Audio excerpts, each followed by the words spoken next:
Savez-vous qu'en matière de transmission d'entreprise, l'argent est rarement l'essentiel? Eh bien oui, nous allons parler aujourd'hui de transmission et nous sommes aujourd'hui avec Éric Blanchard de Harold Alexander. Bonjour Alain. Christian Val de BJ Office et BJ Coffee. Merci. Bonjour. Et Benjamin Houm de Python Avocat. Bonjour Benjamin. Bonjour Alain. Alors, Éric, j'ai une question qui me brûle les lèvres. On parle beaucoup de transmission d'entreprise en Suisse. Pourquoi tant d'engouement à ce sujet ? Je vais vous répondre en quelques chiffres. Le premier, c'est une entreprise sur 5. Une entreprise sur 5 va connaître une transition générationnelle dans les 5 prochaines années. Le deuxième, c'est le nombre d'emplois en jeu, 93 000 en Suisse. Oui. Et puis le troisième chiffre, ça va être le tiers d'entreprises qui risquent de passer à côté de cette transition.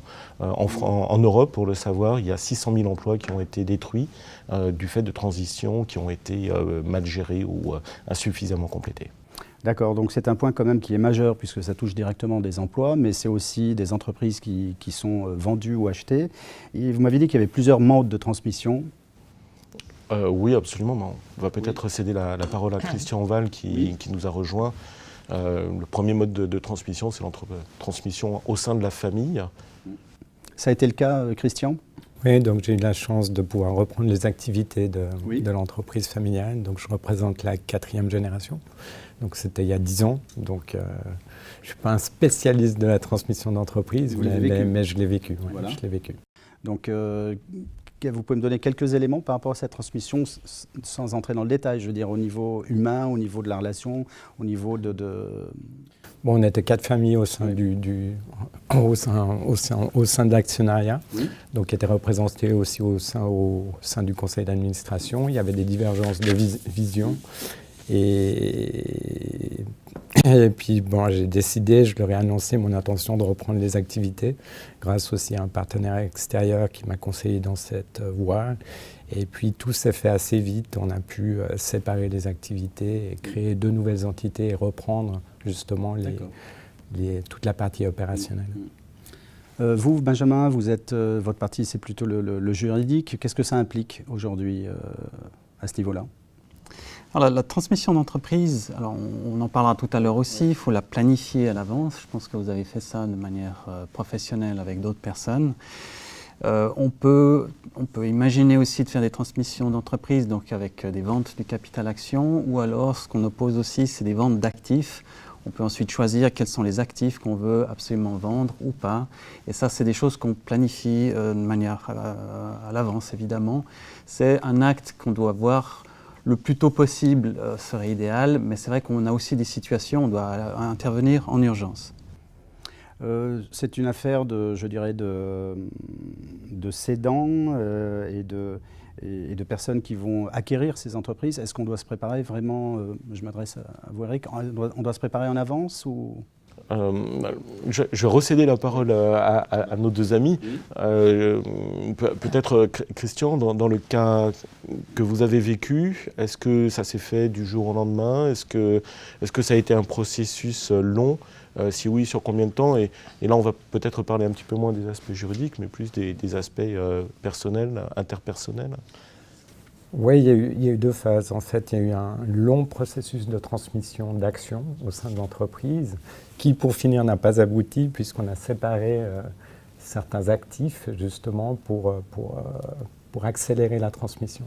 Donc à un moment, on avait prévu une transmission d'actions qui se faisait d'année en année avec des actions à droit de vote privilégiées, ce qui nous permettait de reprendre la majorité des droits de vote. Et pour finir, on a décidé on est parti sur un nouveau scénario et puis on a partagé les actifs et on a créé 2 nouvelles entités. Donc un processus complexe humainement et apparemment complexe aussi juridiquement. Beaucoup d'émotions et puis plus complexe juridiquement qu'on l'avait envisagé. Donc ça s'est fait vite parce qu'il y avait des deadlines, mais au niveau Au niveau juridique, c'était plus compliqué que ce qu'on... C'est exactement ça. C'est que souvent, on sous-estime parce que l'entrepreneur se dit, la seule question qui se pose finalement, c'est est-ce que je transfère ou pas? Oui. Et c'est ça qui l'occupe réellement. Mais une fois qu'il a pris cette décision-là, c'est là que nous, on aimerait pouvoir intervenir. Et typiquement, on va se poser les bonnes questions avec lui parce qu'il faut absolument que l'entrepreneur sache exactement ce qu'il veut. Qu'est-ce que je veux vendre, à qui et quand? Et ça, il faut le faire à l'avance. Et ce qu'on fait typiquement dans ce genre de situation, c'est ce qu'on appelle une vendor's due diligence, c'est-à-dire vraiment un examen juridique de la société pour voir quelles sont les possibilités de vente ou pas. On voit très souvent qu'il y a des gens qui ne se rendent pas compte qu'avec des actions qui peuvent être disséminées dans 4-5 familles, s'il y a eu des transmissions de famille, on se retrouve avec des actions qui sont largement disséminées. Et ce qu'on essaye de faire aussi par rapport à ce genre de situation, c'est de rassembler aussi les actions, parce que typiquement, si vous voulez faire une session d'action, il faut absolument qu'on ait un actionnariat qui soit, si possible, rassemblé et avec peu d'obstacles à la transmission des actions. Moi, je vois un exemple typique pour une transmission d'entreprise. On s'est rendu compte qu'une partie de l'actionnariat était détenue par une fondation patronale. Ce qui voulait dire que si on voulait transférer ces actions qui sont en actif de la fondation patronale auprès de l'actionnaire majoritaire, il nous fallait l'approbation de l'assurance. Exactement. Et nous, ce qu'on essaye de faire à l'avance, c'est du vendor's due diligence, donc bien préparer le terrain, voir s'il y a des cadavres dans les placards, ça arrive aussi. Et puis, vu ce qu'on découvre, ensuite, on peut conseiller, oui, faites une vente d'actions, et s'il y a des actions, si elles sont nanties à quelque part, il faut absolument qu'on lève le nantissement, ce genre de choses. Et s'il y a des actifs, il faut qu'on puisse bien les identifier et ensuite permettre leur vente. La Suisse a ses spécificités. Je m'adresse à vous, Eric. Est-ce qu'on doit travailler sous un cadre suisse, international? Y a-t-il des éléments différentiels ou finalement c'est assez normalisé? Non, ça n'est pas très normalisé. Il y a clairement des spécificités suisses en matière financière, en matière de tenue de compte, en matière de vocabulaire.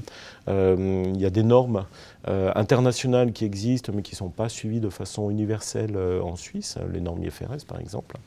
L'objectif, à la fin des fins, c'est que les deux interlocuteurs puissent se comprendre. C'est souvent mieux, dans une discussion, parler le même langage. Et effectivement, les normes vont avoir un effet unificateur. Par contre, les normes internationales sont très lourdes. Et donc, ce qui va être important, c'est de travailler avec des conseils, avec des gens dans l'ensemble de la transaction qui sont capables, à minima, de parler les deux langages et de faire un véritable office de traducteur. Parce que même quand on a l'impression de parler tous du français, on ne parle pas toujours le même français. Oui, il y a plusieurs français, bien. Messieurs, sur ce, je vous remercie d'avoir été présents. Nous étions avec Swissmed et nous parlions de transmission avec une spécificité en Suisse.